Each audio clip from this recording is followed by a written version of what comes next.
এবার আমি একটু আপনার দৃষ্টি আকর্ষণ করবো, দেখেন আওয়ামী লীগ সরকারের সময় দুর্নীতি দমন কমিশন এই কিছু হলেই ধরেন বিএনপির নেতা স্থায়ী কমিটির সদস্য আমির হোসেন মাহমুদ চৌধুরী ওনার হোটেল সেরেনা কি অবৈধ জায়গায় কিনা, দুদক নোটিশ দিলে সব খুঁজে খুঁজে আমানুল্লাহ আমান বা বিএনপি নেতাদের খুঁজে বের করতো, আওয়ামী লীগের কেউ দুর্নীতি পরায়ণ না।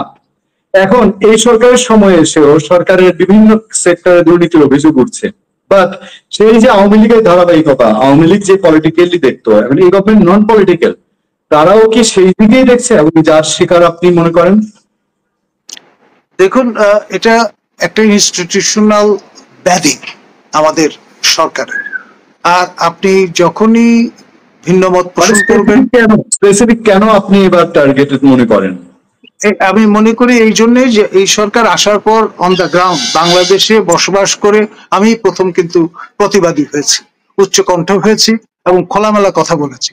আমাকে নানানভাবে ডিসকারেজ করার জন্য যারা শুভাকাঙ্ক্ষী সে যে কথা বলার চেষ্টা করেছেন তাদের এই পরামর্শ আমি কর্ণপাত করিনি, এবং আমি জানতাম অবধারিত ভাবে একটা পর্যায়ে আপনার এভাবে মেলাইন করার চেষ্টা চলবে। কিন্তু কাম হোয়াট মে, যতদিন পর্যন্ত আমি জীবিত আছি আমি কিন্তু অন্যায় প্রতিবাদ করে যাব, সরকার নির্বিশেষে, রেজিম নির্বিশেষে। এক, দুই, তৃতীয়ত হচ্ছে আমি পাবলিক স্ফেয়ারে সবগুলো বিষয় নিয়ে কথা বলার পক্ষপাতী, এবং সেই কারণেই আমি সবগুলো ইস্যু যা কিছু নিয়ে খটকা আছে সবই কিন্তু ফোরফ্রন্টে নিয়ে আসি। রাগঢাক গুড়গুড় করার যে সংস্কৃতি সেটা ভেঙে ফেলার পক্ষপাতী, প্রয়োজনে এটার জন্য আমি জীবন দিতে রাজি আছি। আমি দীর্ঘদিন ধরে অ্যামনেস্টি ইন্টারন্যাশনালের মেম্বার হিসেবে কাজ করেছি দেশে বিদেশে, এবং ইন্টারন্যাশনাল মেম্বার হিসেবে আমি পিছপা হব না। প্রিজনার অফ কনসায়েন্স যদি হতে হয় তাও হব, কিন্তু দুদকের স্টিগমা আকার যে আপনার ফেলবার যে চেষ্টা সেটি দুরভিসন্ধিমূলক এবং খুবই হীন উদ্দেশ্য প্রণোদিত।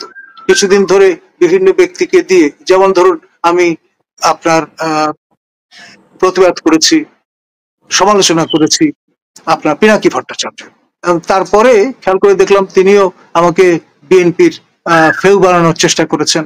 তারপরে আপনার তার দুই লেসপেন্সা মুরিদ তাদের দিয়ে আপনার আমাদের বিরুদ্ধে কথা বলানোর চেষ্টা করা হয়েছে, সেটারও রিবাফ আমি দিয়ে দিয়েছি, এবং দুদক যে কাজটি করেছে সেটারও রিবাফ আমি দিয়ে দেব, কোনো অবস্থায় কণ্ঠরোধ করব না। তো এই সরকার তো স্যার খুব বাক স্বাধীনতার কথা বলছে, তো সরকারের যিনি প্রেস সেক্রেটারি শফিক সাহেব তিনি বলছেন যে বাক স্বাধীনতা সর্বোচ্চ পর্যায়ে আছে। দেখুন, তারা সম্প্রতি একটা বৈঠক করেছেন, আমি যতটুকু জানি তাদের সিদ্ধান্ত হয়েছে যারা আমরা অন দ্য গ্রাউন্ড সরকারের বিভিন্ন ইস্যু নিয়ে কথা বলি, প্রতিবাদী, তাদেরকে কিভাবে মেলাইন করা যায় সেজন্য কিছু লোক নিয়োগ করা হয়েছে। যখন দেখা গেল একাধিক লোককে দিয়ে মেলাইন করার চেষ্টা করা সত্ত্বেও আমরা উল্টা রিবাফ দিয়ে দিয়েছি, তখন দুদকের আশ্রয় নেওয়া হলো। এখন দুদককে তো আমি ভয় পাই না, এই কারণে এই দুদকের নাট বল্টু সবকিছু আমার জানা আছে। আমার সতীর্থ ফেরদৌস মহোদয় এখনো দুদকের কাছ থেকে টাকা পান, কনসালটেন্সি সে টাকা দুদক শোধ করেন, এবং আপনার দুদক ব্যুরো থেকে কমিশনে রূপান্তরিত হয়েছে, এবং পুরো ইতিহাসটা আমার জানা আছে। সুতরাং এখানে দুদকের চোখ রাঙানি বা ভয় দেখিয়ে কাবু করার যে চেষ্টা এটিরও আমরা বিরোধিতা করব, করছি এবং ভবিষ্যতেও করব। আমরা চাইবো জনগণের করের টাকায় পরিচালিত প্রতিষ্ঠান বিহেভ করুক এবং তাদের কর্মঘণ্টা সদ উদ্দেশ্যে ব্যবহার করুক। কারো ক্রিয়ানক হয়ে ভূমিকা যদি পালন করে তাহলে ব্যাপারটি দাঁড়াবে এই, তাদের যে আমরা বরাবর উৎসাহিত করেছি ক্ষমতায়িত করবার জন্য।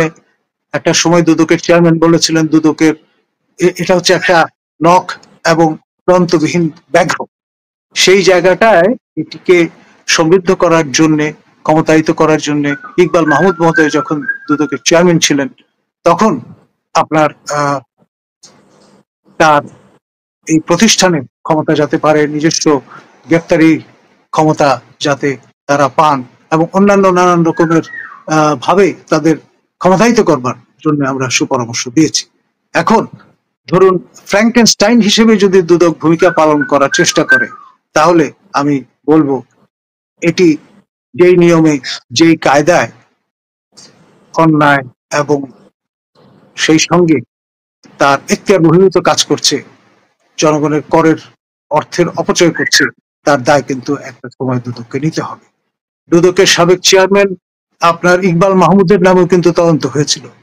আমাদের বর্তমান চেয়ারম্যানের নামেও কিন্তু বিশাল ডোসিয়ার আছে, প্রায় 50 পৃষ্ঠা। এটি তাকে আমি অর্পণও করেছি, প্রদান করেছি, just to be on the safe side, তিনি যাতে ট্র্যাকে থাকেন।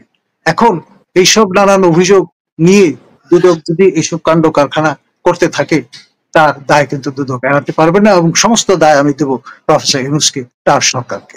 ধন্যবাদ।